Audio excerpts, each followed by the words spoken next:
So, Stanz, you told me we're doing a deep dive into a car soccer video game, and I just wanted to make sure that I got the right game. So, I think after 3, we should say the name together.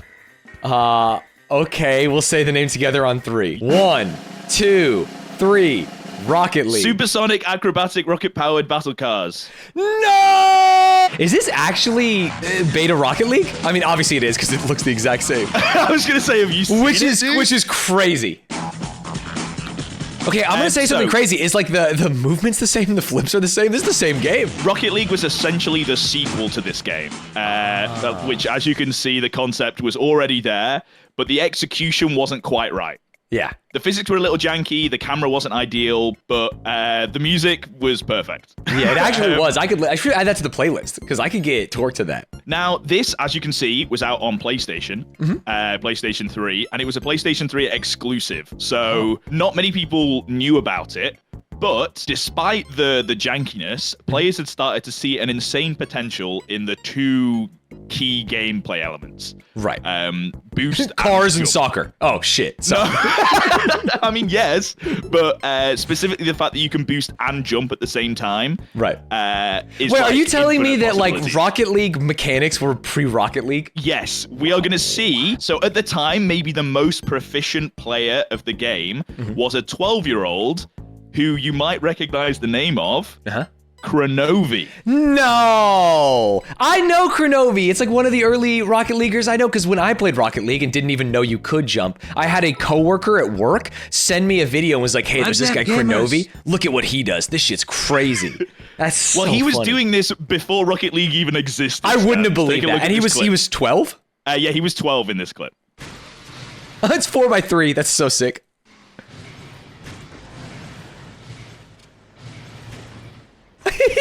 Oh, a little double tap. It's so sick. Also, you should read the description of it. That's so funny compared to what we see nowadays in Rocket League, but it is like sick, right? He flew for the first time. Bouncing off the ground was total luck.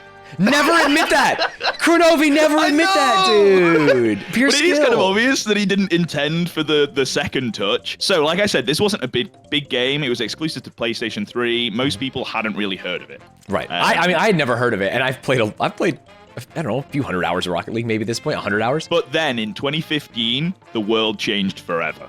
Oh. Dude, I want to say that whichever marketer changed the name from Super Acrobatic Rocket Powered Battle Cars to Rocket League deserves all the money. It's like the woman who made the Nike swoosh. They have to, like, I don't care how much they paid him, you have to give him some shares in the company. Insert the Facebook meme of just call it Facebook, it's cleaner. Yeah, it's cleaner. Just call it Rocket League. It's cleaner, dude. Even the acronym that they used to use, which is SARPBC, which Did they actually pronounce it like that, or is this like a backronym? Are we like making it up? I think they'd call it SARP as like the colloquial term. But yeah. You're still missing the battle cars part on the colloquial term of the acronym that is to be fair, they're not even mouthy. really battle cars. They just happen to sometimes hit each other. You know, there's no guns. I'm glad they dropped it. Oh my god, that's the battle car. Sorry, I apologize. Let me move my camera.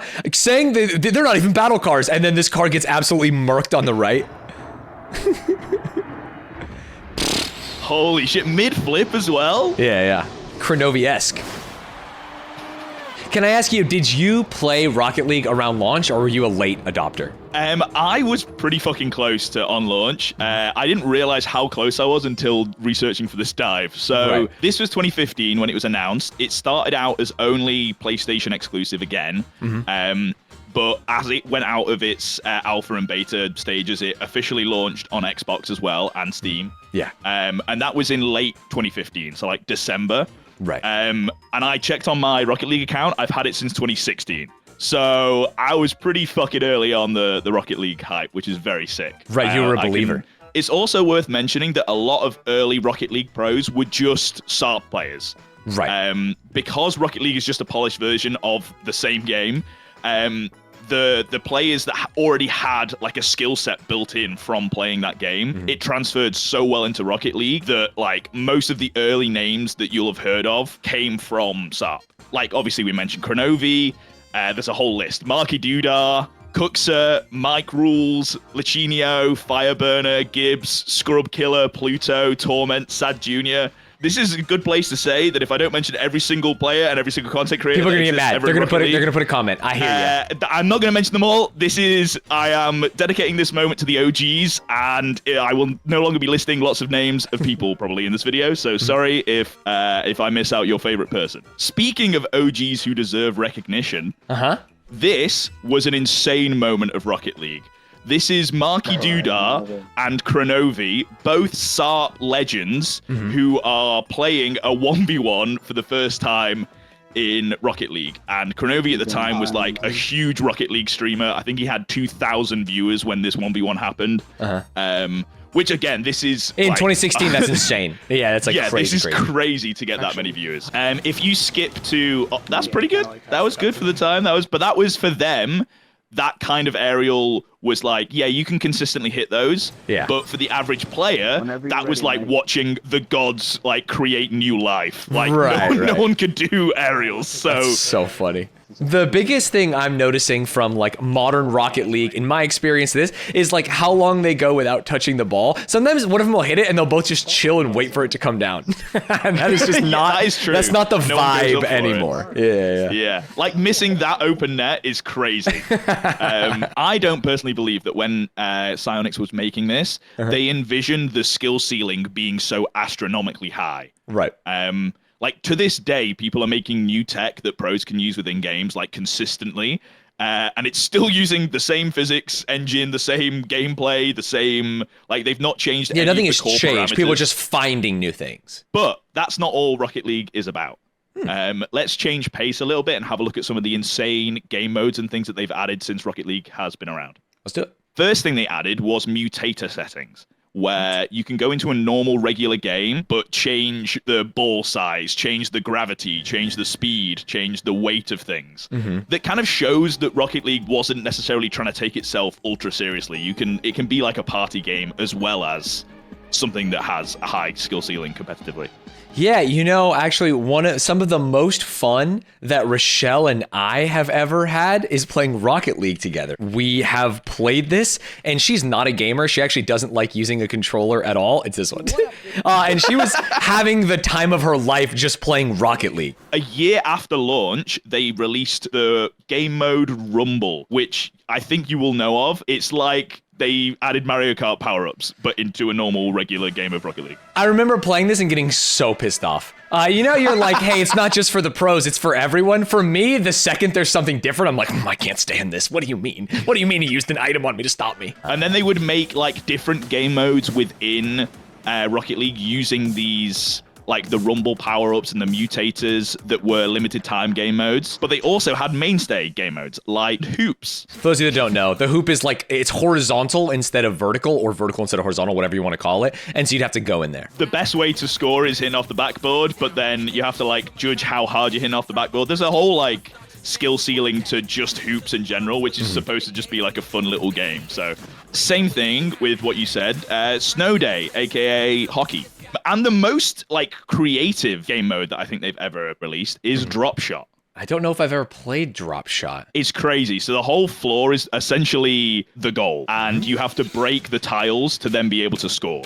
Oh, it's Fall Guys Honeycomb Havoc or whatever. Yeah, but the ball is the thing that breaks it rather than like you driving over it.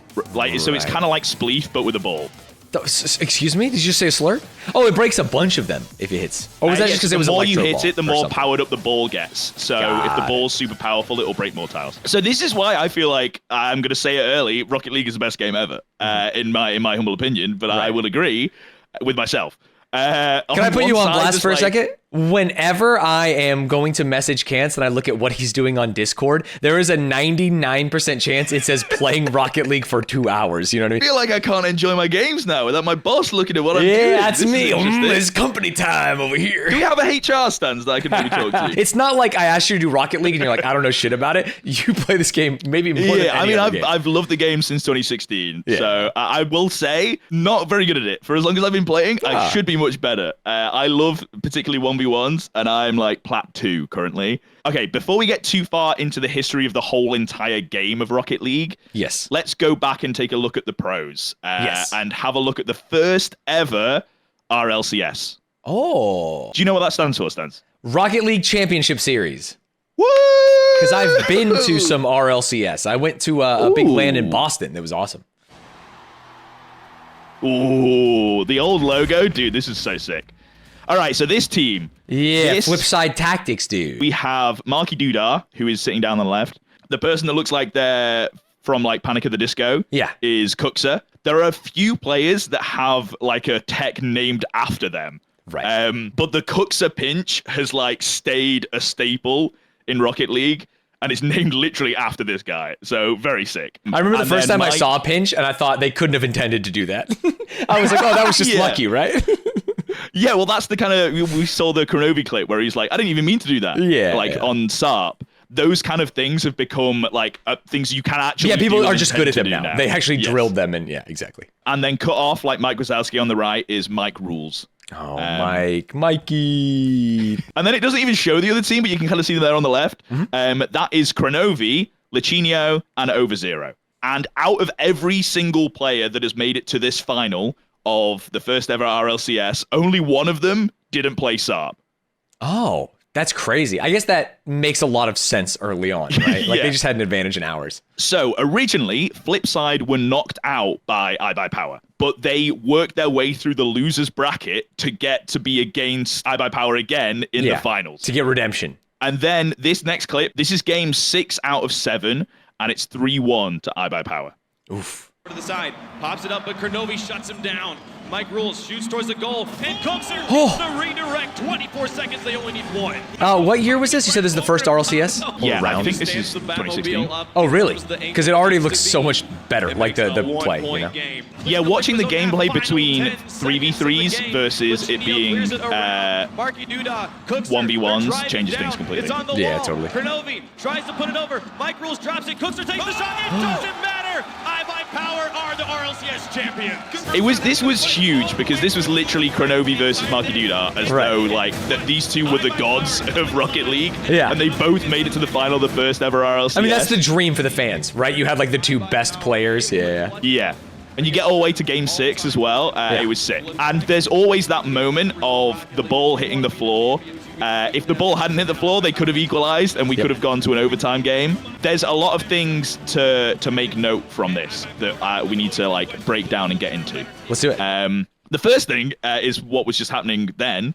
Everyone hugging at the end is so wholesome, and they're all like, it's something that's like a reoccurring thing that I've noticed throughout all RLCS and all esports.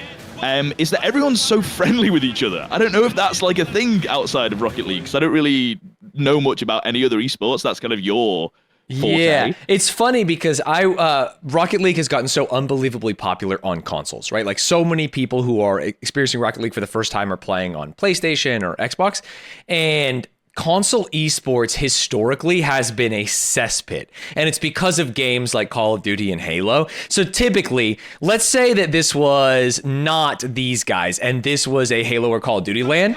All right, they win.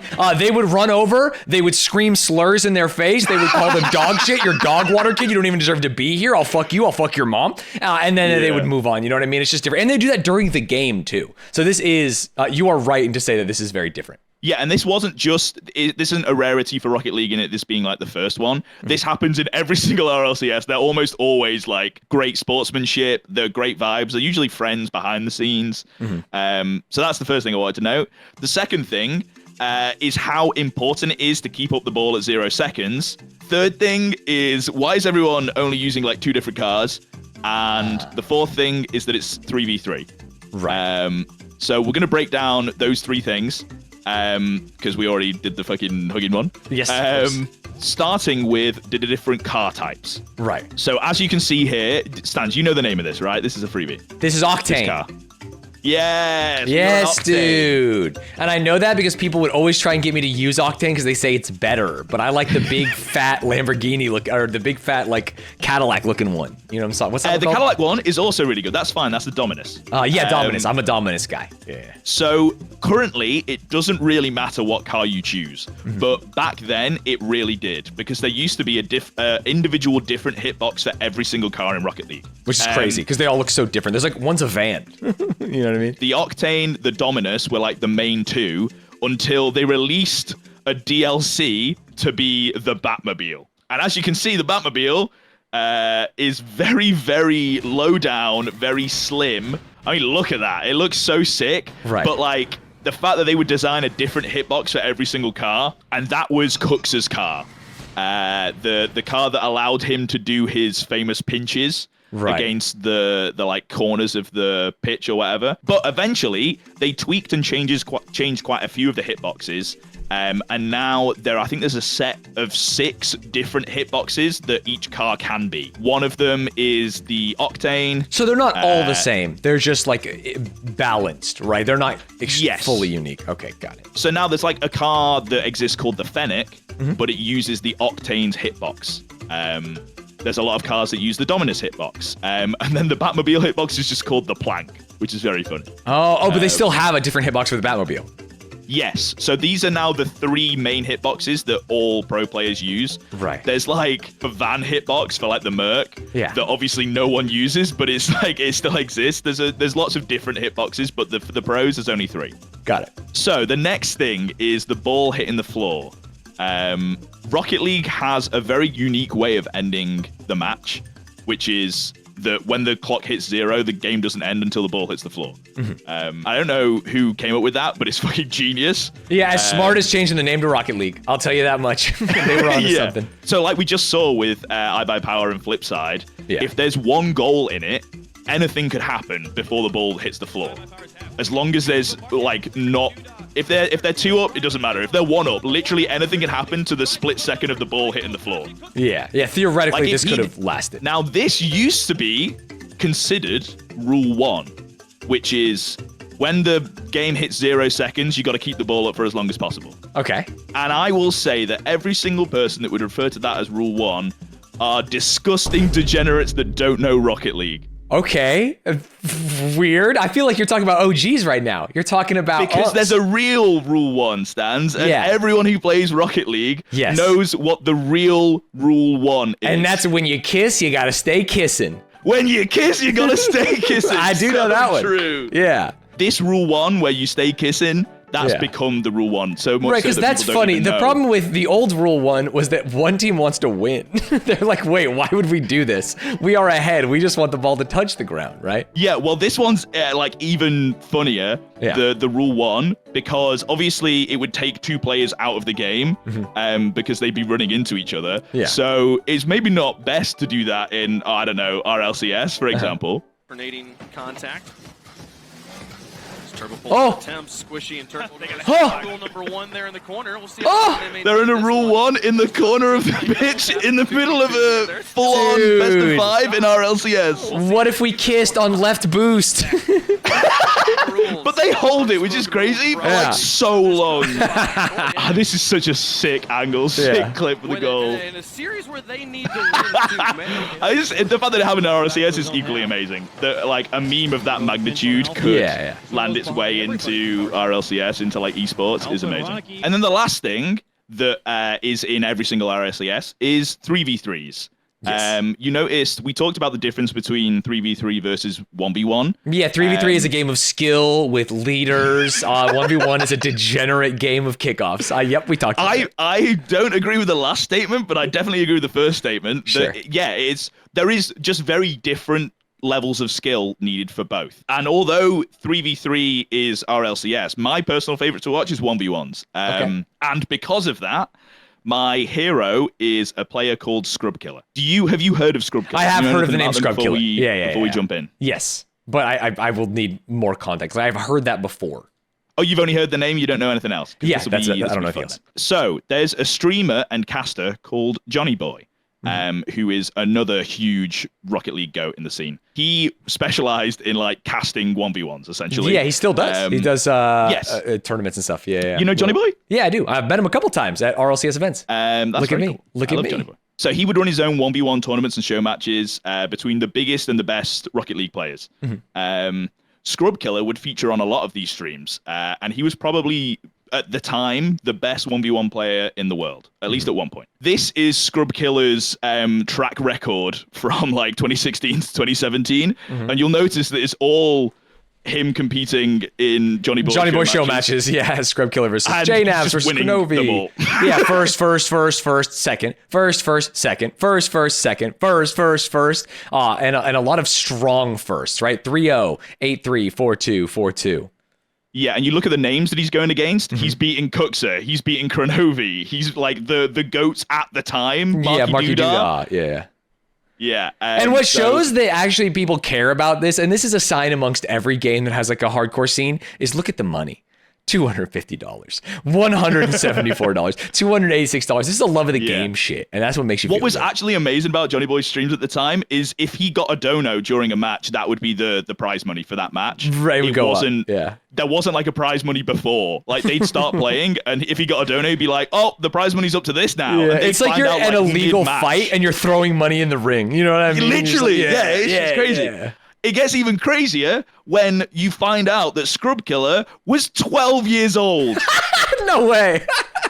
All of That's these so matches that you're looking at where he's beating the top of the world, he is 12 years old beating them in 1v1s. That's awesome. He is that is, if it wasn't for the 12-year-old thing, I would be like, oh, dude's amazing. He was clearly like a great player. Yeah. But like, you're doing this at 12, you're the GOAT. Dude, there's levels to this. This is insane. That's so funny. He was so young that he couldn't even compete in RLCS. Right. So he's so good at the game, he can't even compete at the top of his level because he's too young. That sucks. But there's some lore around that we will come back to later. But let's see Scrub in action. This is some of the stuff he was doing at 12. This is a 1v1 titled The Best Rocket League 1v1 of All Time. And it's against Devo. Devo's about to do him really dirty here. Okay, got it. It's from 7 years ago. I feel like Scrub was saving that most of the time, but hey, Devo's come out with possession and boost and space, so can't really complain. I'm very no. here, though. The little jump fakes. So Mind games.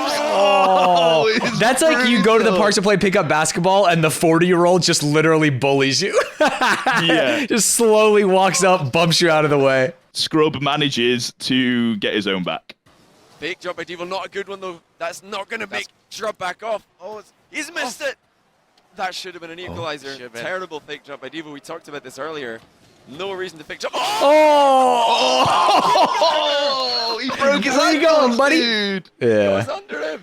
The fake jump is so sick. The level of mind games between like all of the I mean in general in Rocket League, the level of mind games that people can play is crazy. But specifically 1v1s, that shit that's my cocaine, dude. That's it's like a crack. fighting game I love at it. that point. You know what I mean? A fighting game, but where there's 360 degrees of like more than that. There's just like so many levels in which you can move. Then eventually when Scrub was old enough, he competed at RLCS. Oh, that's cool. And his team Vitality made it all the way to the finals against G2. Oh. And you might recognize someone that's playing for G2 here, Stanz. Yo, my goat? Sheesh. Now, unfortunately, we won't discuss the end of this game too much. We will mention it for Scrub Killa because it was definitely a great moment for Scrub Killa. I want us to watch the last 2 minutes of this first game just to see the level of play between everyone from this timestamp that I've sent you. And remembering that Scrub here is 16. Yeah. And he's been doing it for 4 years. So this is Rizzo, team play to Chicago, and then J-Naps is there. Scrub Killa kind of beans it. Can I say that? You can say that. He kind of beans. He was floating in the middle of the goal because he had no idea where the ball was going to go, because that is the skill difference between 1v1 versus 3v3. Whereas you play as a team in 3v3, and there's just nowhere, like, you can do plays that are almost unpredictable as long as you're, like, coordinating with the team. Now Scrub carrying this one against. Dude, the movement's so crazy in this game. Movement's crazy. He managed to fake midair then, Scrub. That was insane. 15 seconds remaining for Vitality. G2, another shot off the post. What a save. Oh, Rizzo was so close. But they're about to win. G2's about to win. 5 seconds left. Oh, yeah. Wow. But we know one thing, the ball's got to touch the ground. Look how close the ball gets to the ground throughout all this, dude. It's nail biting. He's under one. Carrying this to get it up. Into the back wall. Scrub Killa. Actually, insane control from Fairy Peak. Who is that? Sorry, I didn't. Yeah, Fairy Peak into Scrub Killa. Yeah, that's crazy. Yeah, it's both of those, like that last goal and the goal that we saw Rizzo set up. Both of those being like full team plays, like is the best example of 3v3 Rocket League 3v3. Yeah. This overtime carries on for 4 more minutes after that ball didn't hit the ground. And yeah, for those of you who don't know overtime rules in Rocket League, it's just next goal. So instead of counting down, it counts up. Crazy. Yep. This ended up to Vitality scoring and winning, and then skip forward to Game 5 overtime. If Vitality score, they win the whole thing. Killa now booms it back downfield. Rizzo. Around the corner, Scrub Killa has the demo. Kate up around. Scrub Killa demo into the boost steal. Yeah, crazy. There's just nothing they can do. That's it completely. Is most RLCS clips, it really feels like both teams are just playing at the peak of their game and there is nothing like that anyone could have done. There's less like whiffing because it's the literal peak. They're all goats. Yeah. And Scrub Killa wins his first RLCS. Wow. From a 12-year-old winning $150 on Johnny Boy's stream to this. That's so sick. Yeah. And speaking of like amounts won, it's not all about the money, but I found this when like doing research for this video go up in years. This is how old he was when he won these. Right, he's winning $23 in the Gfinity Weekly Cup. Are you kidding me? And then at but the total 13 for years 12 old, years old, you can see the totals underneath the like where it says 12 years oh, old. right there, $466 at 12, $6,000 at 13. That's good money. $12,000 at 14, dude. He's doubling up. Wait, 26,000 at 15, 153,000 at 16 is what we were looking at there. Crazy. Hey, that was when he could compete in RLCS. Isn't that insane? Yeah. The jump from there. Getting 40K here, getting 66K here. Yeah, RLCS actually is just so much money. So Scrub is a GOAT, which is kind of what I wanted to highlight here. And I love 1v1s, so it felt like criminal if I was going to do a dive on Rocket League to not mention my GOAT. Right, your favorite. Yeah. And also, a little hint for later, we're going to be talking about another player with Killer in his name, Firstkiller. Yes, my new GOAT. The current GOAT for me. And he has a lot of rivalry with Scrub Killa, which is why I thought it was good for you to know about Scrub Killa before we then get into Firstkiller. Right, the other killer. So all of this stands, and we haven't even touched on the YouTube side of Rocket League. No, not even a little bit. This has all been literally both backyard games and then like the professional games. Yeah. Rocket League made for great YouTube content, and a lot of pros also made content on the game. I mean, at this point, it would be really good to get someone in who is, I don't know, like a pro Rocket League player, but also has made a bunch of content in Rocket League. I told you, I'm not a pro Rocket League player, dude. You got to stop saying that. Fuck. Well, we're going to have to find someone, Stanz, because I don't have anything written for this next part of the dive. Oh, no. Yo, can you hear us? I can hear you. I was actually thinking how long I should just sit there and wait. And just we actually, unfortunately, just had to watch you lose, which I hated. I said I don't want to go into it this way. You know what? You know what's funny is you say that. You say how much you hated it. Yeah. The clip is about 15 seconds. I actually stopped watching at this point, and I came back about every minute. And you were still watching it for about 10 minutes. Well, thank you for joining us, man. We are doing the history of Rocket League. We've been talking about the early days, and we wanted to talk to someone who not only was a Rocket League pro, but also is like a fantastic, award-winning, by the way, content creator, and it might actually be willing to join this and talk to us. Yeah, I think I can do that. I think I can join in. Rizzo, first of all, I want to say, so you have context, I am a huge fan, and I'm saying that for everyone that's going to be watching, because I think that you are on the Mount Rushmore of like Rocket League GOATs. Thank you.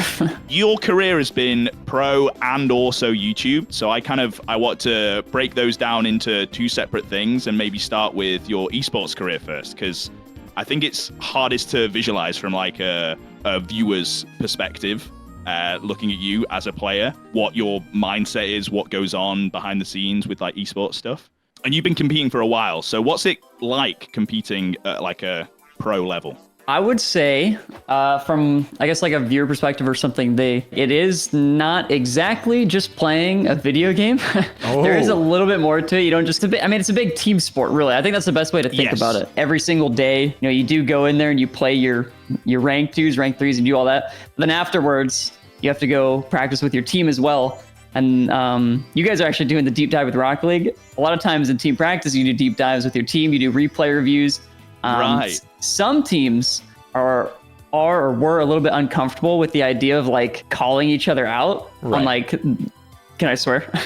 Yeah, of course. Yeah. Calling each other out on their bullshit, basically. Right. And for a long time, that was an issue in Rocket League. But like the team I was on, we're all just like, look, let's just be straight up with each other. Let's just tell like, hey, you fucking sucked here. And we I can imagine that's really hard telling like your people that you're going to be on a team with, hey, that was shit. We need to work on those because we're bad at those. Some people, you know, some people can't handle it. And that is a big reason that a lot of teams just like disband. Right. It's easier to disband than to actually talk to a teammate about a problem. You just like actually you kick the can down the road. Feedback. Yeah. Dude, I've quit jobs because I didn't want to like do that kind of stuff and just found a new job. So I get it. I'm on the side of I would be a terrible professional gamer. Rizzo, you were on G2 for like years, and I feel that was one of the things that I was going to say, which is that the roster of G2 with you being like one of the core members feels like that lasted for a long period of time in comparison to a lot of other orgs and teams and stuff. So was that kind of the main drive behind that? Was that you were able to communicate better as a team than other people? I don't know if it had more so to do with like the org of G2, but I think a big piece of it was that I was with JNAPs for so long. Right. Okay. I think we were teammates for like 4 years. I honestly can't even remember how long I was with G2. Which is forever in Rocket League. I feel like these rosters shake up every year easily, if not twice a year, yeah. I teamed with JNAPs on G2 at the beginning, so that means I was with G2 for 4 years. So, but yeah, wow, so I was with JNAPs for like the most time. So it was just easy to like talk to him. And then basically like when we got like Chicago on board, we're like, hey, look, we're just going to talk about stuff. We're going to call each other out. Like you have to be straight up with each other or else we're never going to improve. And he was like, okay. So like at that point it was super easy because JNAPs and I like already did it. We're already like friends. So right. It made it a lot easier that way. It seems to me like one of the advantages that you have, at least like when I'm hearing it, is like a sense of maturity compared to maybe other Rocket League teams or teams that aren't willing to do this. And one thing that I notice as I've looked into like Rocket League lands, even through this, is that it seems like players are nicer, more polite than like I spent a lot of time managing Call of Duty teams and things like that. Is that something real? Like, is the Rocket League community better? Are they worse? Have I just not seen anything? Were you guys just a mature team in a sea of children? Okay, so I think I still to this day, at least at the time, I still think we were one of like the better off teams, mainly because we could communicate with each other. I would hear so much stuff about like teams at that time. They would mess. You can spill the tea if you want to. Oh, we get some juice, some drama. I don't care. It's a long time ago, dude. I retired like 4 years ago, so it's just funny now. But you know, sometimes you'd be like scrimming or practicing, and like sometimes a team would end like 20 minutes early, and you'd be like, "What the hell?" Yeah. And then like one guy would reach out and message and be like, "I don't know what's wrong with this guy, man." Like they'd just be like, I don't know. He just like gave up. He stopped talking after like game one, like stuff like that. Yeah. And so like that would happen so frequently. I will tell you that happens in every esport. I've seen it. I've seen it in Counter-Strike. I've seen it in Valor. It's so funny. Yeah. And the teams messaging each other is what hurts the most as a GM. You're like, don't tell them that we're having problems. Keep it inside. Don't tell them. Yeah, it's so true though. But yeah, I would say like because it was so bad to that point. Like I couldn't believe that teams were doing that, or like they would play 2 games and then leave our scrim, like stuff like that. I'm like, you just practiced us for 15 minutes and then left. Like, what do you mean you weren't down? Like we scheduled this a week ago. And then so that was like the main advantage I think we had as a team in general, was that we were able to just like communicate and like nobody would flip their shit. Nobody would just start crying or whatever. I don't know. Right. But also you were talking about maturity, and as soon as you said that, I mean in Rocket League, I'm like a fucking grandpa. Right. I'm like a relic. I keep hearing that like 20-year-olds are too old, and then I'm sitting here going, I'm gonna die. I was playing at, I think 23 or 22, right? And they were like, to be clear, extremely young. That is an extremely young age. And they were like, dude, 1 foot in the grave. Come on, when are you gonna retire? Like stuff. You know, it just didn't stop. Yeah. Well, when you're competing against 12-year-olds, it is kind of like that, right? Yeah. Like, what's going on here? They're crazy. Yeah. I am not very good at Rocket League, but I do like grinding games. And if I was to get better at Rocket League, like, do you think I'm 32 years old, it is like a mechanical deficit of mine? Like, could I go in and just practice? Could I like solo queue up and get good? Would I actually have to like learn Rocket League? Is it too late for me? What's your vision there? I don't think it's too late for you. I think that's huge copium. I'll say it. I've seen him play. There's no saving him. Well, the thing is, if you've seen him play and it's that bad, there's always room for change. Okay, we can fix it. Yeah. For anybody, if you're starting Rocket League, like you could probably be. Oh geez, no, this is actually gonna hurt Caanths here because I heard him say he's like plat after 17 years or something like that. Yeah, so, hey, take me out of the equation. I know where I stand. I know my level. Anybody minus Caanths, like if you play for like a year straight, full grind, you look at tips and tricks. I think you can get to Grand Champ like pretty consistently. Okay. Anyone but me. Yeah. Exactly. Minus Caanths. Yeah. I think here's the problem. Caanths plays the game be dedicated. Yes, you have to be dedicated. That's what I'm saying. I actually would trade anything to be like university. I wasn't playing every single day and grinding hours and, doing it instead of my university degree. There's no... I was not. Yeah, I was not trying at all. Don't worry, guys. It's fine. Exactly. A single tear falls from his eyes. Moving on from that a little bit, because... how much of... we were talking about practicing and trying to, get good. How much of Rocket League 3s specifically, because obviously that's RLCS, how good can a player that is just good by themselves carry a team, or do you think that's kind of not possible? So I think it's a lot different now. I'm going to hit you with a back in my day type thing. Oh, okay. Because I think back then, like being able to, like there were glimpses of players who you would watch, like Justin when he first got into the league, you'd watch him and be like, okay, this guy's better than everybody. Like it's very obvious, but a lot of times it was just due to how a team worked together back then, and it's still true to this day because there's still ways that aren't as noticeable to like set up your teammates. Like an example would be like two players are going for the ball and one player would try to like 50 the ball backwards because they know their teammate's there, sort of thing. It's not obvious that that's a play or like a pass or they're trying to set their teammate up, but the ball goes in their lap and then they can set up a solo play. Which is more so nowadays. Like nowadays as well, you have players like Zen, who basically, I guess, well, we're not at that part in the video yet, but Zen just an absolute we can get spoilers. We are. Yeah, absolutely. Okay, yeah. I saw it live, so I know what my eyes saw. That shit was crazy. Yeah, no, Zen is a freak. Dude, he turned, well, actually, I think, right when he turned 16, he was able to play. Mm-hmm. But then they lowered the age afterwards anyway. But regardless, he was able to play eligible. He just goes and wins everything. And there was a very clear player there that was like really helping them win. They worked together as a team. They worked well as a team. Yeah. But Zen was like a huge reason that they were winning so much stuff. So I think it's a lot different nowadays. Teamwork is super important. It's not as noticeable, but you definitely do see a lot of like solo plays nowadays, solo players. They're standout players. And I think they're more obvious in today's game. Okay, let's move on to the content side, because obviously on top of being a pro player for years, you are also a Rocket League content creator. Woo! Yay! That was a very half-hearted yay from both of you, but I'll accept it, sure. You don't know, well, you might know, Stanz, but that phrase currently in this kind of climate maybe isn't as happy-go-lucky as it used to be. We can touch on that a little bit. I know Rizzos made a couple videos talking about that. But let's go back to the dreamy good days. When you were playing Rocket League, Rizzo, what made you get into the content creation side of things? This actually goes like way before Rocket League. So like I've been streaming Rocket League for like probably like 9 years, 9 years or something like that. But I used to make Minecraft videos when I was like 12. Oh, that's so sick. Hey, I think most did people, everybody. Yeah. I was going to say, I'm 28. I also made Minecraft videos when I was 12. Cool. We were all here. I always had like an itch for content. I always wanted to make videos and be a YouTuber sort of thing. Right. The only time I really saw success was with Rocket League. Right. You became a Rocket League pro to satisfy your itch of being a YouTuber. It's so funny to me. There was a a very long, there's a long-winded story with my competitive career where I was like halfway in, halfway out, because it was like, well, I could just quit and do content. But I always had like the fallback of content, and content was always what I truly wanted to do. I actually kind of just fell into being a pro player, unironically. It just kind of happened, and I just happened to have like a really cool career. There's so many people out there who grind their game every day and work so hard, and then pros are like, yeah, I guess I was just kind of good. It is funny. I've seen that in every game, like the levels. You'll hand them a controller or like, hey, you should try this game Counter-Strike, and they're already better than you, and you're like, well, that's fucked. Yeah, I don't like this anymore. I honestly, I went on a tangent there. What was the original question?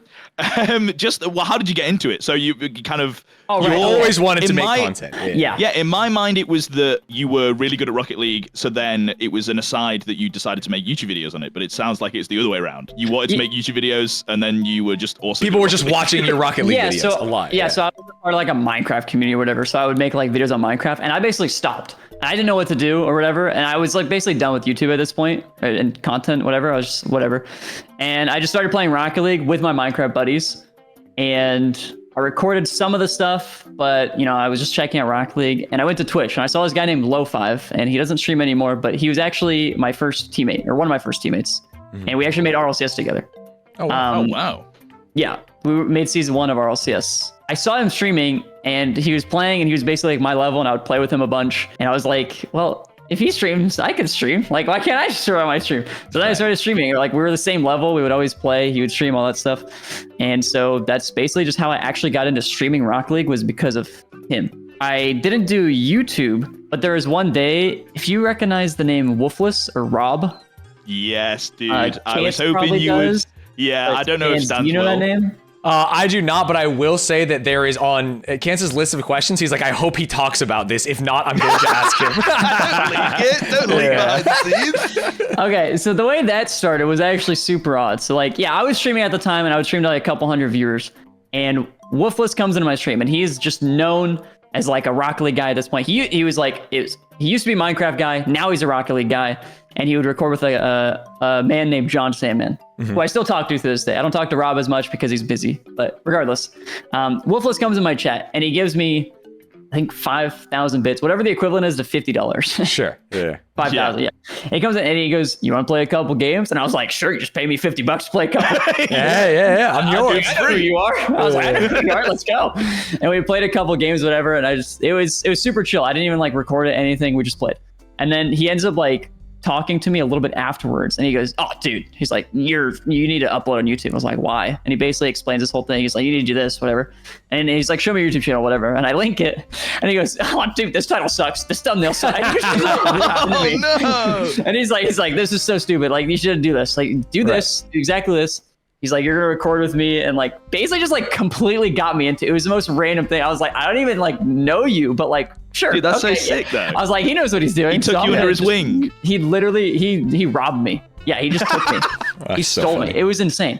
And so like from that day basically onwards, I just became like a YouTuber as well. And I would always record with John. Rob he was there, and he kind of faded off eventually, but I would still record with John for many years later. And he introduced me to John as well. Yeah, the whole F2 and you guys making content with each other, and that was like, for me, that is peak YouTube Rocket League.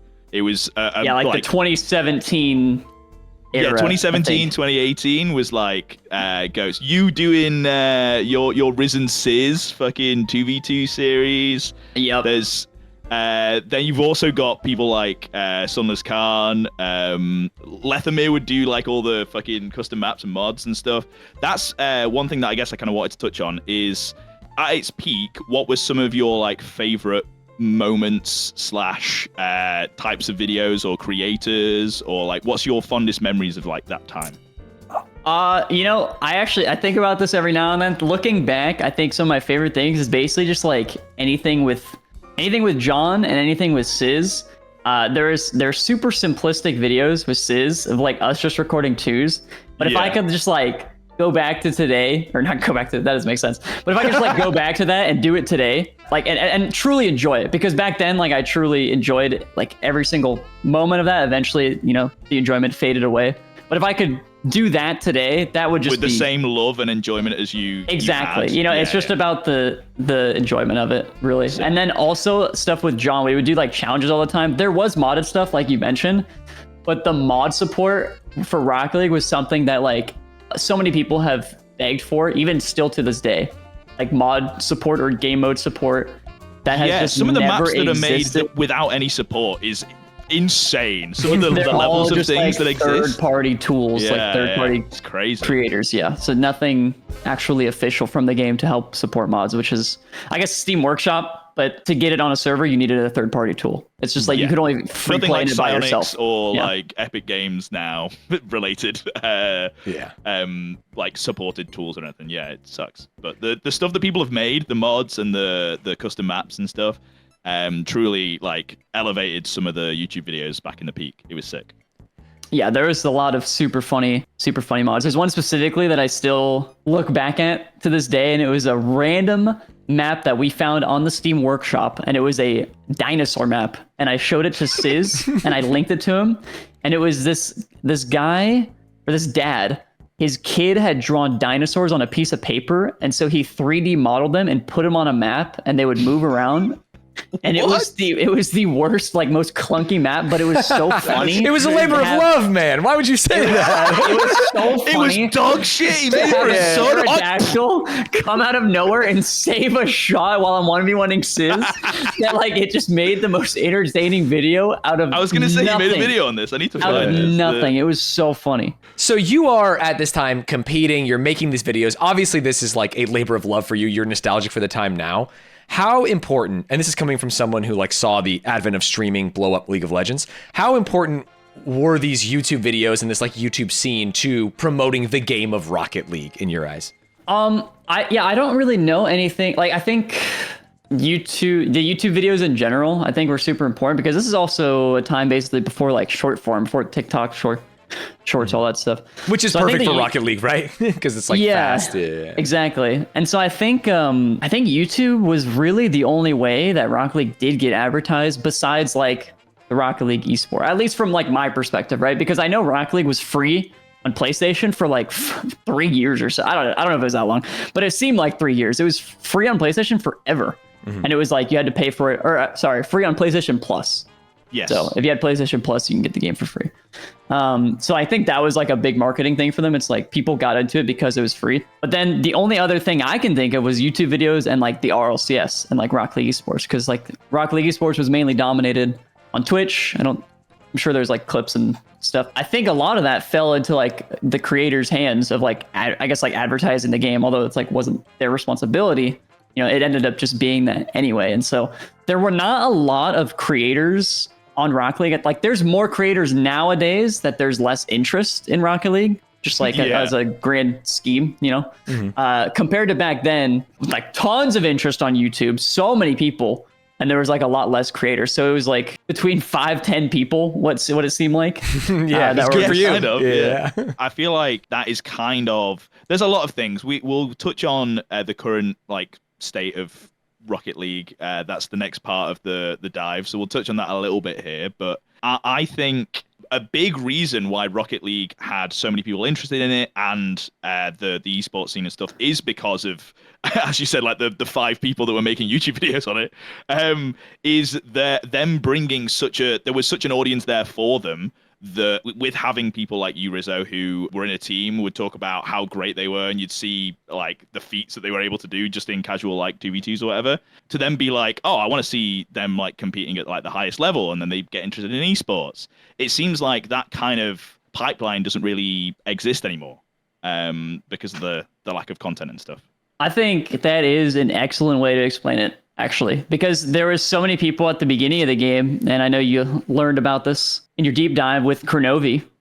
He would stream super early on, and some of his best streams, this is way back, these are like the first tournaments, $75 tournaments, ESL weeklies. They would do them every single week, and he would stream. I would think he would stream them every single Sunday. People would like wake up Sunday morning and be like, "Oh my god, gotta watch Kronovi. $75 Rocket League tournament." Yeah.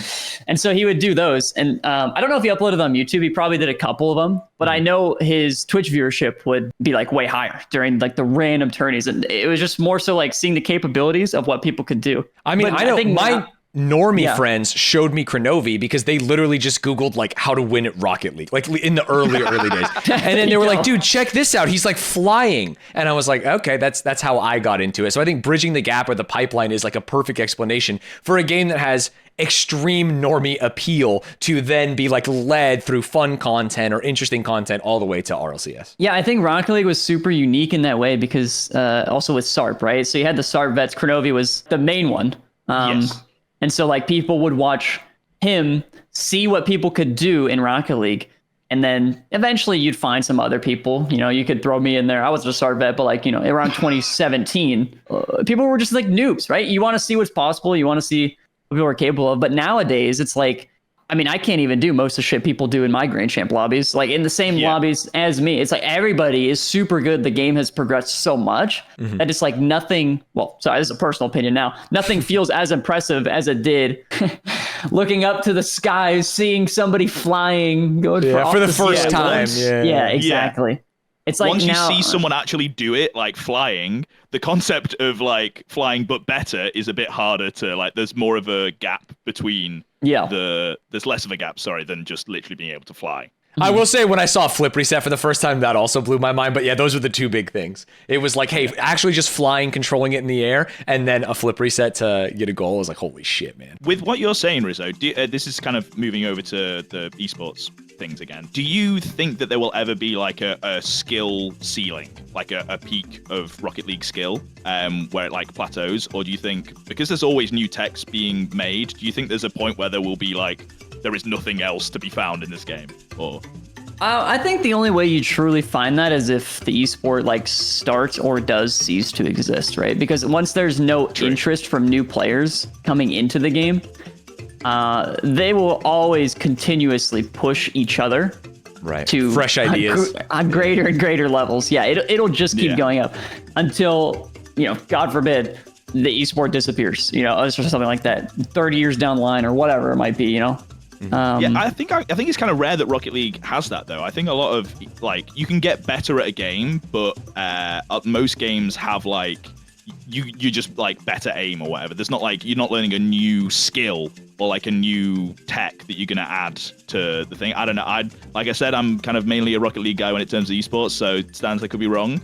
Modern games, it's very little new tech. Older games, because in the same way that you talked about it with Rocket League, like you discover them by necessity because younger players are coming up. Like I play a lot of Super Smash Bros. Melee, and when I first started, like one guy shield dropping, which is a tech in that game, was like, wow, that's crazy. We're never gonna do that. It can't be good. And now everyone is shield dropping. Everyone has the modded controller. Everyone's never missing an L cancel. Versus in games like, I don't know, CSGO, it's like, hey, you'll learn new boosts for the map, you'll learn new lineups, but like the game is just skill. Like just shoot their head. Make sure you're doing it right. Yeah, can I relate that to a Rocket League thing real quick? Yeah, absolutely. Please do. That's what I would love for you to do. What did you say, shield drop? Yeah, in Melee, shield dropping was something that is like a weird movement that lets you go from on top of a platform with your shield up to below it instantly. And it's not even hard. At the time, we thought it was hard. This is 2014. Okay, so this reminds me of something called a half flip, actually. So there's in season 1, there's a team at the LAN event called like the Flying Dutchman, and I think the player who said this was named Devogan. Half flipping it's a pretty simple mechanic. You put in maybe 5 minutes of effort to learn it, you probably got it down. Right. But Vogan, I can half flip, right? Yeah, yeah, exactly. Now I can tell you play for fun because now I'm saying it like that. Half flipping is usually like I've overextended. Let me half flip to get back and like rotate back. Okay. Vogan said, he's like, no, I don't want to learn to half flip. I'm not going to learn how to half flip because that means that I've already mispositioned. So he refused to learn how to rotate back faster.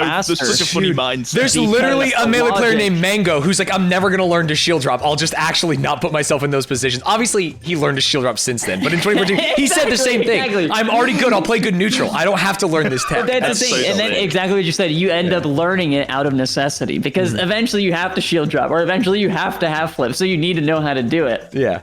You either learn how to do it, or you become quit. washed up like me. Yeah, exactly. You don't play the game anymore. That's so funny.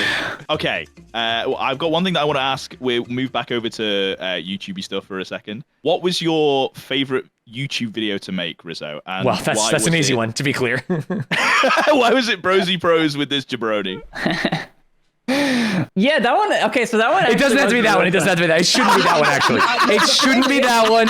Everyone here knows about that one. I think the easiest one, like one of my favorites, was to just do a bunch of stuff with John. So we did a bunch of challenges where like he was basically, honestly, it was kind of like bro versus pro, but like it was just a 1v1. Yeah, you're right. I would have handicaps a lot of times because like I was the pro. I was better than him. He was like a little old noob, and like that was kind of the reoccurring theme. So we would do challenges where like I would have to unbind buttons or whatever, or it'd be on like a funny map, or it would be modded something. But I would have some sort of disadvantage most of the time. And I think what I loved the most about that was just having like this consistent video or this consistent recording that was just so different every time. So we would always try to do something new. So it was super fun and super fresh every single time. So I think that's the like concept was sick because it was always you two, like as you described, pro versus not pro, but then the thing that was happening always changed, and that being the variable that was like you don't know what's going to happen, but you know it's going to be at least an entertaining video. It was sick. Yeah, and sometimes with the modded stuff, it was so buggy. Like I said, like the dinosaur map, like sometimes the dinosaurs wouldn't move on your screen, but they would just kick the ball somewhere. And so it's like, why did the ball just fly out of nowhere? It's like, oh, I saw the dinosaur move. You did it that time? But it's like stuff like that. Like it would just be so wonky that it was silly. It was just funny. I found the dinosaur map video, by the way. So Stan's going to have a visual. Yeah, that is chaos. Love that one. Dude, they're beautiful. The dinosaurs are beautiful. Oh my God, there's so many of them. I love the fact that it's just drawing. You getting scored on and slamming your desk in the dinosaur map is so funny to me.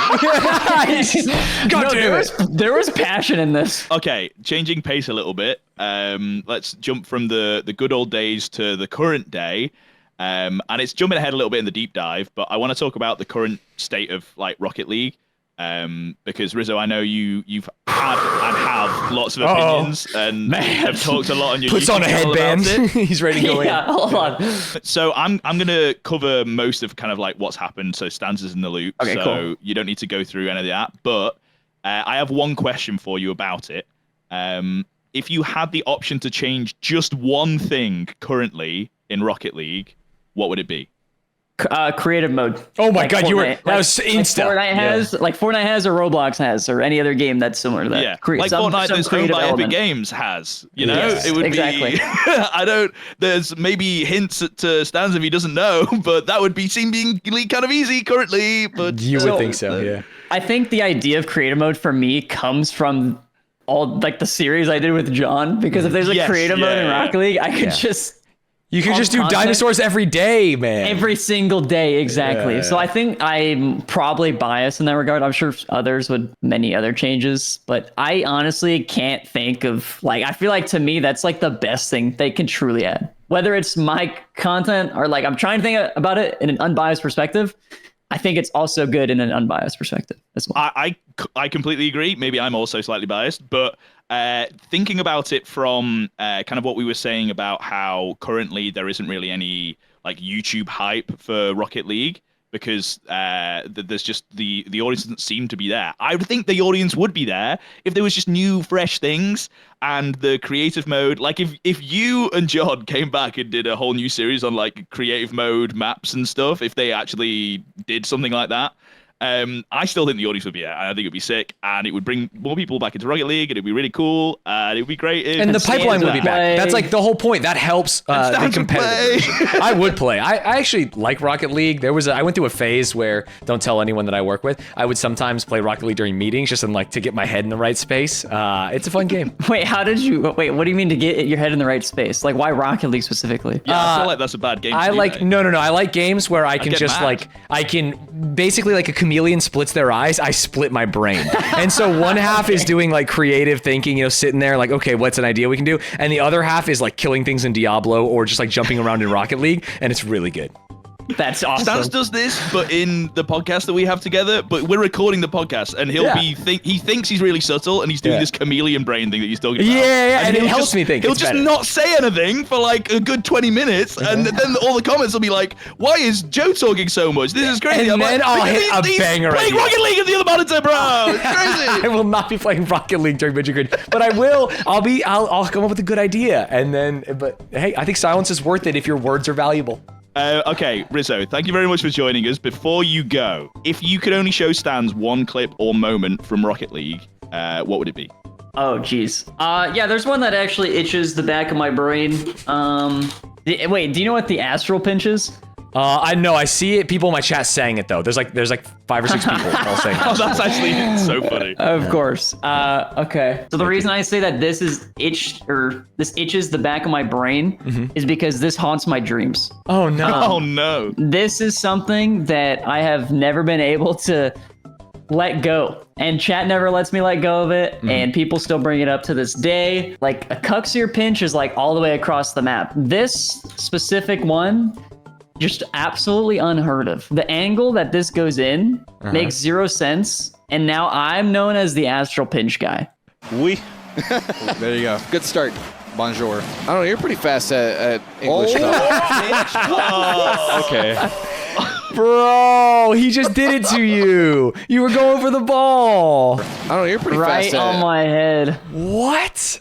Yeah, That and is it's a just crazy such a heavy touch into the corner, and I just think about it to this, like, why did I hit it so hard? I don't know, you're pretty fast at Hey, well, what a clip for sharing with us. Thank Yeah, you very thank much, you. Rizzo. It's very kind of you to share a clip where maybe you were, not on top. Accidentally, we've bookended you coming on with people scoring goals against you. Yeah, that is tough. It's you losing, and then we have fun talking to you, and then you getting scored on. But that was your choice, to be clear. Oh, just to make it better, I also lost this game, so the everything to lose thing that happened. Oh, no. Rizzo, thank you so much for coming on. I'm sorry we were late. I'm sorry we kept you for an hour, but I really appreciate you joining. This was awesome, man. It's all good. I appreciate it. It was a lot of fun. Yeah, Thank take you it very easy. much, Rizzo. Yeah, Take have care. a good one, guys. Caanths, just one thing for you. Please get out of plat, man. You gotta get out of play. You gotta learn some half flips, dude. Bro, next They're time gonna we clip talk. that now. That's gonna be a soundbite that lives with me for the rest of my life, Rizzo. How Yeah. could you do this to me? I'm sorry, it had to be said, and I felt like I There's- was the one who needed to say it. Yeah, there's gonna be comments like, how could a plat player teach him about Rocket League? Shouldn't he get someone good? It's gonna be so funny. Yo. I can't believe he did that to you. I can't believe you did that to me. But That's actually so funny. It was very funny. Let's go from one very iconic clip to another, Stanz. Right. We were talking about it a little bit. This is Rocket League. Now, I'm assuming you've seen this clip. I think Yes. most people who have at least heard of Rocket League have seen this clip. Yeah, I think we did a stream once that was like most iconic esports calls. But this is like the iconic Rocket League call that people talk about. Yes. And we were talking about 0 seconds and the ball not hitting the ground. This is Yeah. peak that. NRG versus Team Dignitas. Violent Panda puts it straight out. It's going to be over to Kano. It's almost in. Scored! Holy. The fact that on 4 seconds there's a goal just before it as well. Every single bit about this is amazing. Yeah. It's crazy because it's just like, hey, we did it, guys. Surely there's no way they come back from this. Yeah, you know that even though they are professional Rocket League players and they know that anything can happen, like a weight was lifted. There was definitely like a breathtaking of like, okay, reset here. But hey, anything can happen. 4 seconds left. NRG need this immediately. They've got the kick off in their favor. Kano tries to clear. All right, if the ball touches the ground. Just as it hits the floor. Violent Panda puts it the long Oh, way. Almost there. it's Just the edge of your keeps it seat alive. moment. This is so sick. How does that not hit the ground? That's crazy. Justin! Justin! This is Rocket League! This is Rocket League. We I love that. Shogun. This is Rocket League. But this is amazing. Obviously, like the first goal is amazing, let alone the fact that they, off the kickoff, kept the ball up, tied the game. Now, unfortunately, Stanz, the like next bit of this, like this in itself is amazing. It would be like, holy shit, if they like equalize and then win overtime, it would be so sick. They don't then win overtime, which sucks.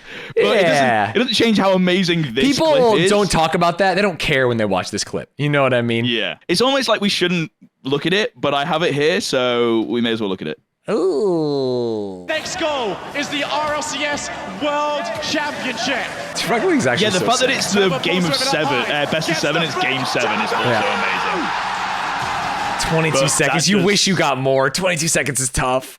That does feel bad. Also, if you go back, the reason that goal happens is on rotation, Garrett and Fireburner hit each other. Garrett GS. Turbo Pulsar. Oh, right Yeah, there. that. Yeah, literally. High gets Yeah. the flick. Oh. Dude, check his It's fan likely. duel, bro. He literally booped his ass. But if you keep watching, Oh. so this is now, oh my god, celebrations, woo! Yeah. 'Cause, Wow, celebrations for some. yeah, not for NRG, but for Dignitas. So Violet, Panda, K-Dot, and Turbo Pulsar win. I'm pretty sure this was Turbo's 3rd win of RLCS, God damn. which is insane because this is the 5th RLCS, Yeah. which is crazy that he's won Unreal. 3 at this point. And again, the wholesome moments. Yeah, sportsmanship. Dream about it. Literal love hugs, Rocket not League. even just fist bumps or handshakes, like actual hugs, you know? I wonder if Justin knew at that point that he'd made history with the This Is Rocket League moment, even though he lost. Definitely not. And then they get given their championship medals, and you might recognize the person giving them the medals, the guy with the red shirt. It Stanz. is the world against that Turn around. You might not recognize him because I realized we didn't really see their face that much, or at all. Is that Scrub But who we Killa? mentioned previously in the dive, that's Scrub Killa. It did look like I saw him when he was walking off the stage on the first win, and it looked like him, but with the red shirt, could be anyone, to be perfectly honest. Wow. So he was too young to compete, so because he was such a huge part of the Rocket League community, and also because he was amazing, they brought him to RLCS and let him be the person to hand out the medals to the winner. Look at, I want you, I don't know if you've seen this. My face was covering it, so chat didn't see it. When he walks away, look at his reaction. Bro wants to be there so bad. Watch. He does it. Hands on head. What a moment. He literally walks off thinking, holy shit, like we just saw that. I got to do that. I want to be that. He wants to do that. He wants to be that. Well, 2 years later, Stanz, we saw that he won his first RLCS. Wow. And who gives him the medals?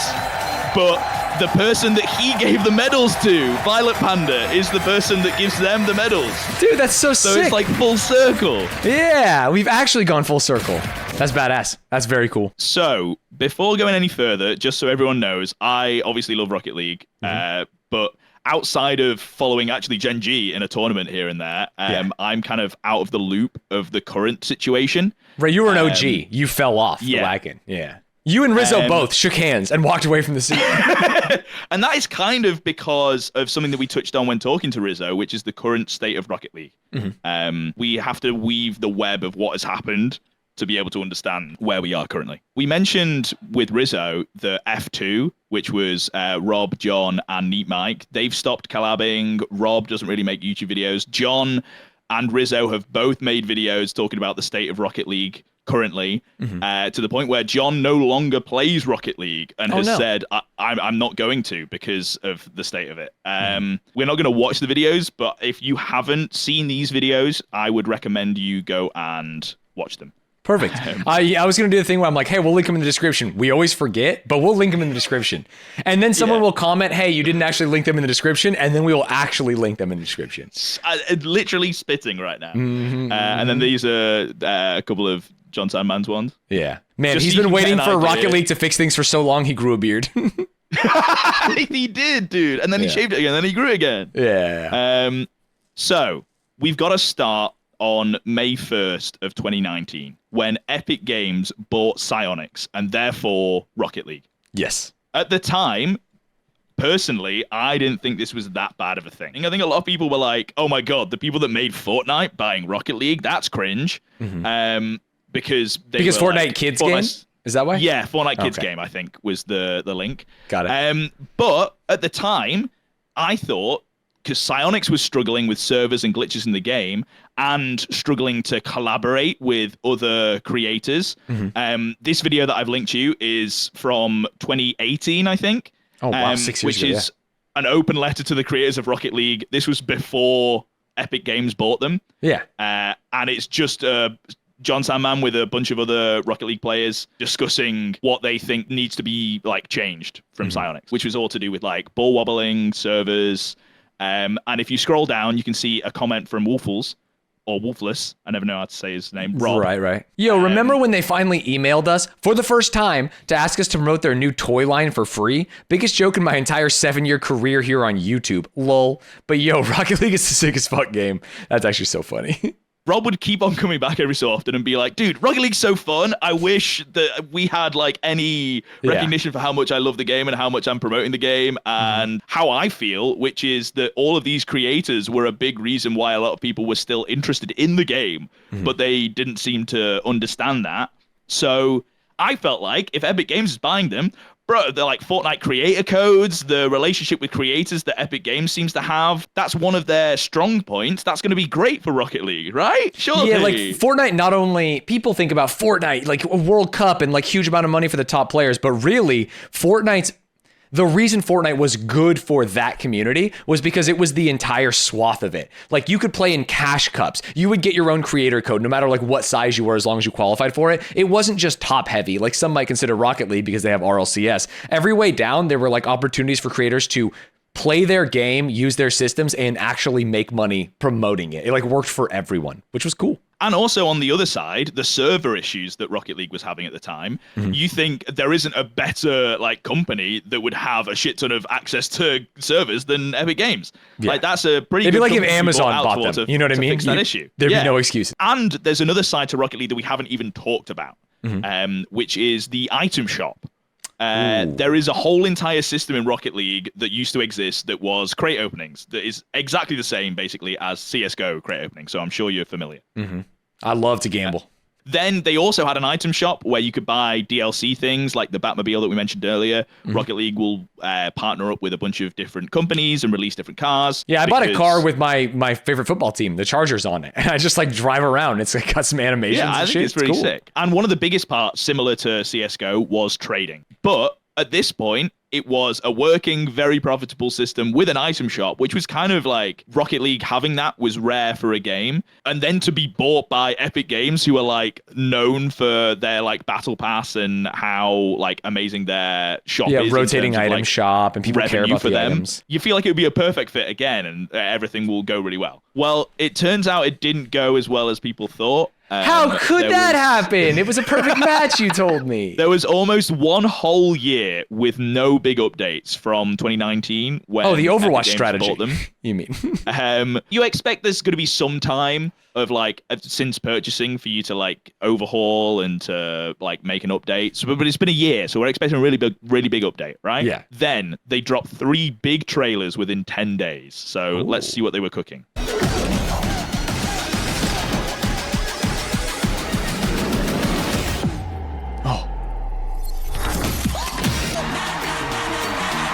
Play for free!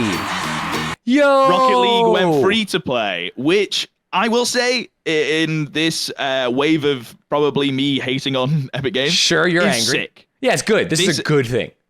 Yeah, this can only be good for the whole entire community of Rocket League. More people will play it. More people will be interested in it. And I don't feel necessarily bad that I paid for the game when now it's free. I don't really care. Yeah, I mean, it's nice in my mind, like for whales like me to float the game for people that maybe can't like buy skins and just want to play a game for free. You know what I mean? Like I'm happy with that trade-off. I don't mind being stupid with my money. This system works better for me because I think more people get to play the game. And I think it's a good sign for the future. This being the first announcement that Epic Games have, since Epic Games took over. Yeah, it means they're going to continue to develop the game, right? Because they have to. Now that it's free, you have to like add things. You have to make it exciting. You have to market the game. Then a couple days later, they released this trailer. So it's been like a year with nothing. And then like days later, they've announced another thing. Season 1. So it's like a Rocket League reset. And that's it. Nothing really new or innovative, but I understand because they've gone free to play that this is kind of like a reset. So calling it Season 1 makes sense. Right. But it doesn't really, they've not like announced a huge game breaking thing or like a really new cool mode or anything like that. It's just an announcement for ranked Season 1. It's been a year since they bought them at this point. And these 2 trailers, apart from free to play, there's been no real like big things. Right. So what have they been working on for the past year? That's what you're wondering, because this just looks like a lot of skins, a lot of items. You know, I guess they revamped tournaments. I don't really know what that means at this point.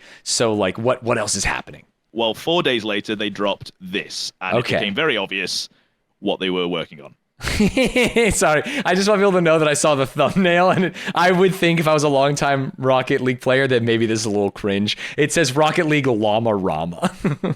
Oh no, there's a battle bus. There's like a llama here. We're Fortnite. They were already concerned about Fortnite. Yeah, this would be tough. Bearing in mind this is on Rocket League's channel. Yeah. And it starts off with a battle bus and a pinata falling out of it. Yeah.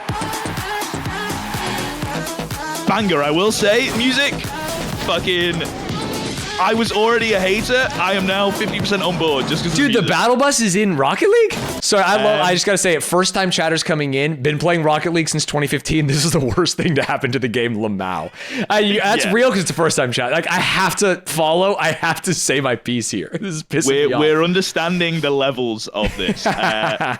You do this challenge, and it would unlock something in Rocket League and also in Fortnite.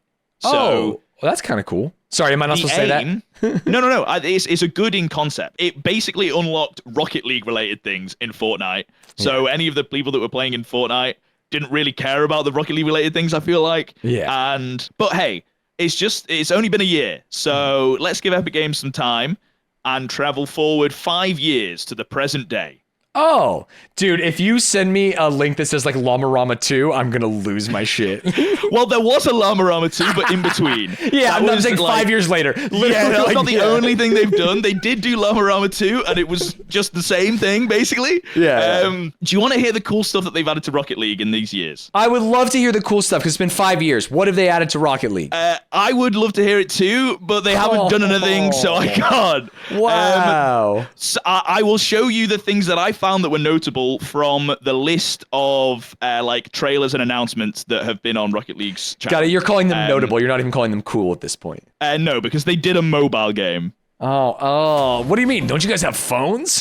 Which I've never played. I've never had the want to play because it's just a different game because it's only like back and forth. My friend has this game. Dude, that looks kind of fun, actually. I'm not saying it's a bad game, but it's like... It's not what Rocket League PC fans want. Yeah, exactly. I am still playing Rocket League, and it is exactly the same, but they have made a mobile game, which is like a different thing. They did a bunch of paid collabs for DLC cars. Like we mentioned F1. There was a significant increase, you could tell, in the brand collaborations since Epic Games came over. Because now they're with Epic, and Epic has a sales team to get like licensing deals for their games. Yeah, which is a good thing. There's no downside to that, apart from maybe oversaturation. Never bought any of them. Yeah. I think the prices were hiked up to like Fortnite level prices of like. Would I be wrong to say like $10 to $20 per DLC car? Chat. They added a Cybertruck this month? Yeah. Yikes. Lightning McQueen was around that price. See, that's what I mean. Like, there's some really cool additions that make sense. Like, Lightning McQueen being in Rocket League is sick. I'm on board with that. Sure. To be able to drive around as Lightning McQueen. But the fact that the Batmobile was $2 and then this is like $20. The Batmobile was $2? Yeah. And again, they need to make money, I understand. But if that's the only thing that they're doing this whole entire time, what are they spending their time and effort doing at Epic Games? What are they using Psyonix for? So, let's take a look at what Psyonix was working on behind the scenes, or at least what Epic Games was. We have no proof of what Psyonix was doing necessarily, whether it was the same teams. I've heard rumors of things, but let's just say Epic Games was doing during this time with with Rocket League. Rocket League's Octane boosts into Fortnite. Yo, Llama Rama 2? Yeah, and this is on Fortnite's channel now. This is no longer a Rocket League thing. Right. They just put Octane in... okay, that's what they've been working on. It wasn't just that, Stanz. Don't worry. Yeah. There's more. Oh, good. A year later, they announce a new game in Fortnite. I will say that in like these years as like a Rocket League competitive enjoyer, but not someone who's playing it a lot, like the amount of times I heard the rumor that like they're rebuilding Rocket League in Fortnite. They're just going to move everything. Rocket League's going to be a game you play in Fortnite. And then like Rocket Racing was what came out. It feels like I was like stunned because I really thought they were rebuilding it in Fortnite. There was a lot of rumors of what people thought was happening, but no, they released a new game called Rocket Racing. Yeah. The ramifications of this game basically made it not even worth them making it for Rocket League fans. Everything that happens in your Rocket League game, like your actual Rocket League account, is connected to the Epic Games and Fortnite account.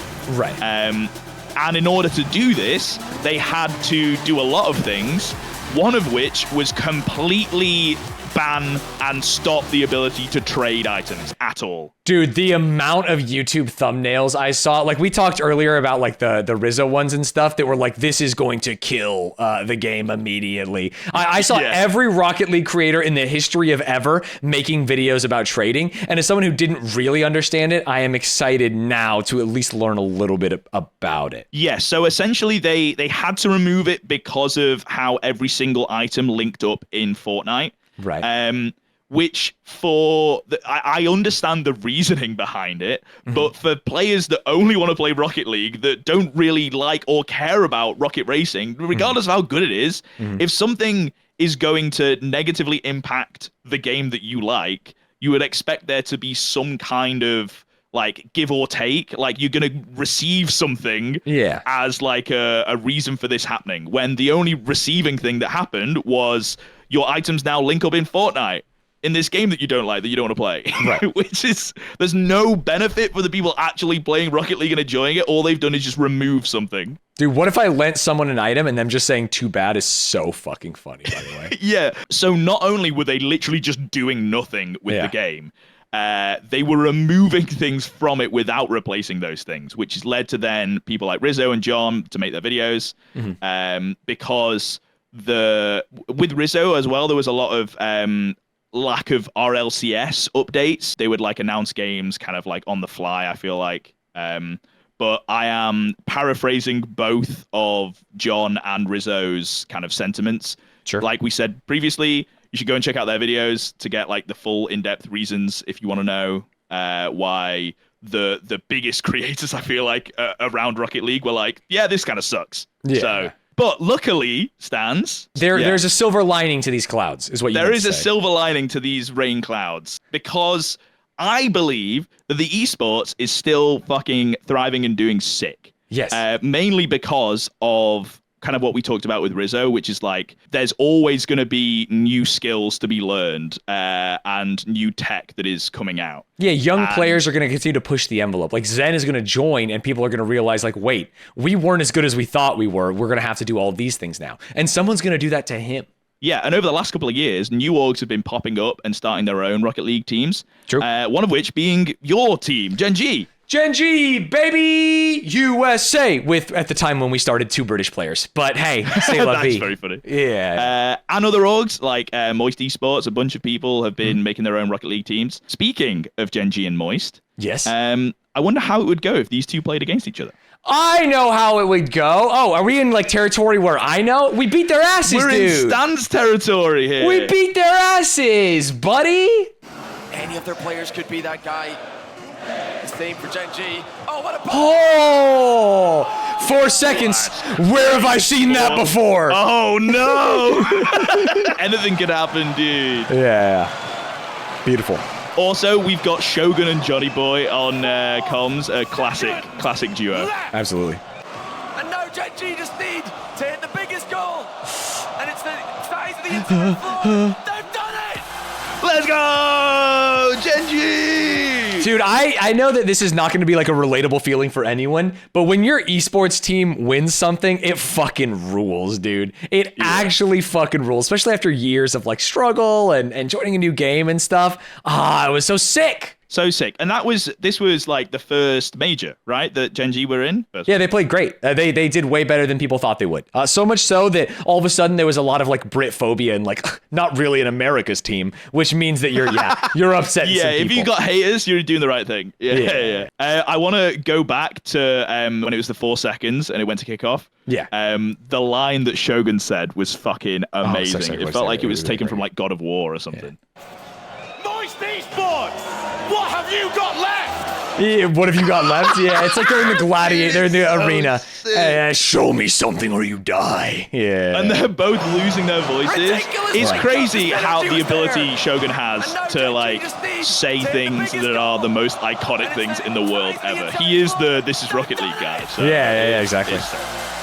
Yeah, it's sick. It's badass. So as well as all the new teams coming in, the new players are getting better and better. which means competition is getting harder and harder, and they're performing feats no one thought was possible. Right, that's why Rizzo quit, dude. The kids came in.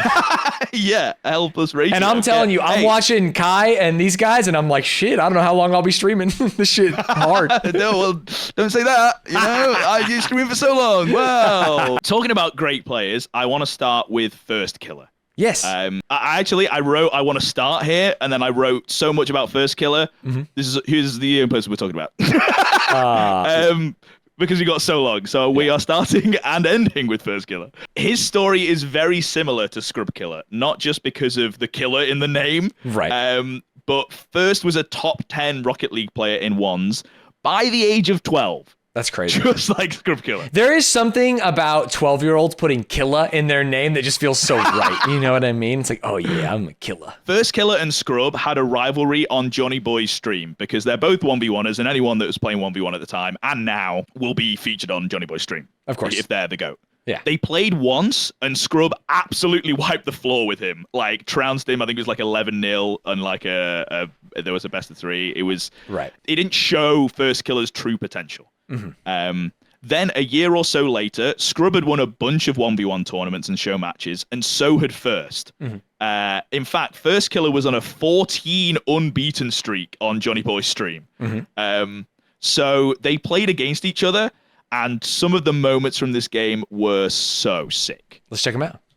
Scrub Killa still in a rough position. And pause for a second, because even before we get into the gameplay from this, the title of this video is Scrub Killa and Firstkiller, a Rocket League rivalry, and it's like a whole fucking thing on their history, and it's so sick. This will also be linked in the description if I remember. If not, that's awesome. Let me know. And let them know, and then it will be linked in the description, because sometimes we forget.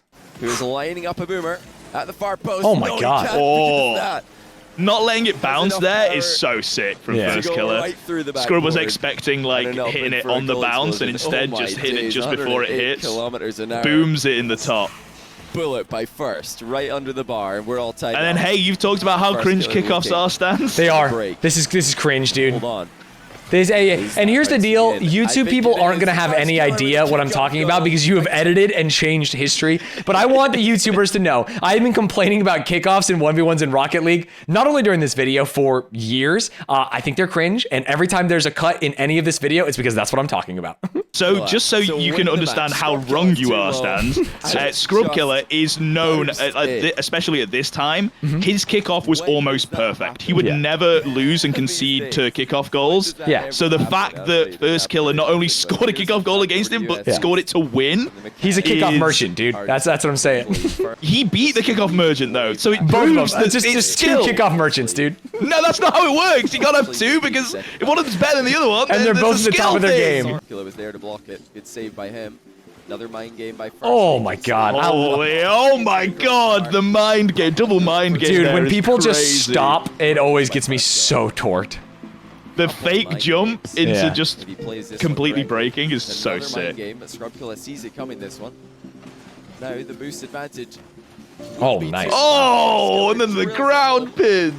And that's to tie the game with 6-6. Wasting no time. 13 seconds left to go. It's worth knowing as well, Scrub Killa using the Batmobile is crazy here, because he would almost never, and he just wasn't feeling it. Firstkiller with the delay to get the kickoff. Oh! First wins. Purposefully hitting the post to bait out Scrub to go for the save. Firstkiller. Damn, that's actually crazy as shit. For the win as well. He's back. The music is so sick. That for me was like the passing of the torch from like from Killa to Killer. From Killer to Killer, exactly. Yeah. I think this is also pre-Scrub, like being old enough for RLCS and then winning. So I'm saying passing of the torch, but realistically, he was still also the GOAT. They're both fucking amazing. Yeah. But this was sick watching this, and I think I watched this live. Him beat Firstkiller. It was. Firstkiller beat Scrub Killa. It was sick. With the new blood out there usurping the old, which is crazy to call Scrub Killa old. He's only 1 year older than Firstkiller. Firstkiller has to now prove himself on the big stage. And there's some amazing clips of him performing on the big stage as in playing in RLCS. Yeah, playing for FaZe, which is there's something I will say as like a boomer and someone who's around in these times, like young prodigy playing for FaZe just feels right. You know what I mean? It's like they found this kid and he's gonna be the next star. Through a triple commit. Comes out from version 1. Now Firstkiller to the back wall. Oh my God. That's insane. Yeah. The flip reset and double touch, bro. That shit's crazy. Yeah. It's just like again, their like faces. So sad. Yeah. We've said before, like doing these clips is like one thing, but doing it at the top level of like pro esports. This is like upper semis in their region. Yeah, you know what I mean? They're playing as a good team. Firstkiller destroys Chronic with his brutal fake. I don't want to watch this. You know, they're teammates, they're brothers now. I don't want to see this family affair. Shots because he continued to be late in the rotation, but that third one he was Firstkiller goes up. Right on target. That is just goes right under and then right over. Double is crazy. The double fake of trying to go for a flip reset. So he fakes out the first person and then it's just literally followed the ball bouncing. That's all you had to do. And I assume, as you were talking about future teammates, little spoilers, but you see who he's doing this against, Stanz. He did this against Gen.G. It's the kind of stuff that I hated to see. FaZe was actually a team that was dogging Gen.G early on. Obviously, Gen.G got their punches back later. We saw them win an event, but FaZe was like North America's demon. So I'm assuming that Gen.G also saw this clip because they went, damn, that guy's pretty good. I wonder if we get him next season. That guy is really good. And actually, I've prepared a little screenshot. I was talking to you about Gen.G and their roster, and I was like, talking about how great some of the players that you guys had. And then you were like, I think rumor is Gen.G are looking to get Firstkiller. And I was like, oh my god. Dude, don't blow up my spot. I'm not supposed to leak these things. This was a while back, man. This was almost exactly a year ago. Wow, that's crazy that we're talking about it today. Yeah, and I was like, holy shit, if you actually do, that would be so sick. Yeah. And Gen.G did. Let's go. Yeah, they got Firstkiller, which was very cool. It was cool for me to see because this has all been post. For those of you that don't know, I used to be general manager at Gen.G, but then I became a streamer because that's what I care about more, I guess. And so like seeing it happen outside of my control, thinking like, oh man, Firstkiller's the best and he plays for FaZe already. That's going to be a tough get. And then Gen.G just did it. And now this will never happen again. Yeah, well, here are some amazing moments that I found from first being on Gen.G. The first one being the most insane because I didn't even know this was a thing until researching this. This is how out of the loop I was. Sure. The move that he does didn't exist when I was into and playing Rocket League. Really? Go back. He can't. Well, how did it even go that direction? Exactly. How does it go that direction? It's called a psycho. A psycho? As you land on the wall, you get it to hit the far out wheel from the underside of your car, and it shoots off in the opposite direction. What? Yeah, this is against God. Replay, you know what I mean? Oh, it is fucking crazy. I think there's a goal replay that you can see a bit better. Okay. Oh, you just kind of go under it and clip it? You just lightly touch it, but the amount of momentum it gets from that light touch is insane if you do it correctly. If you go back, watch the whole thing from the start again, but listen to their comms because it's very funny. This is the Gen.G roster talking to each other in training. Go back. He can't. Them all going whoa. Welcome to the team, bro. Welcome to the team, bro. It's so sick, yeah. And someone even did a breakdown of the genius of Firstkiller, which I got a little bit here. We can also link this in the description, if I remember. He knocks this one up high above J-Naps, giving Nolly on the backboard a tough ball to deal with. Because he's basically taken 2 out of the game with 1 touch, he knows he can linger around and bother Com, harassing him in his goal and then demoing him to clear the way for the shot. It's crazy the level of ability just that one play is. Yeah. And he hits it up for his teammate and then is like, now I can just fucking bother all of the others, so there's a free open net. It's and not only that, but stealing boost and then understanding when they're not going to have boost. There's so many things that you have to calculate as an actual Rocket League pro, not as me or I'm going to include you in this, even though you're better. Casuals that you cannot think of in the moment that they are doing. Yeah, and that brings us to today. before you leave a comment saying, "Oh my God, you didn't mention my favorite player. This person." There is as well as people that I don't know, there is a ton of people that I do know that I haven't mentioned in this video and this deep dive. So most of the people that you're imagining right now, I also love, and I regret not mentioning them in this video. Sure. But how do we fit them all in? Maybe by doing another video. So if you guys like this video and comment, "Wow, I want another one of these. This is so good." Yeah. Then we can mention maybe some other goats that are equally deserving of a mention. Right. And then we can get Rizzo back. Yeah, we'll get Rizzo 2.0. Maybe he'll start competing because we've inspired him, and then we he unretires. He's gonna lace him up, baby. So to end, I believe Rocket League still has so much potential. Yes. If Epic Games showed it some more love, I think it would get the creators more invested and therefore get more eyes on the amazing pro scene, which still has amazing players in it. And I hope that really happens.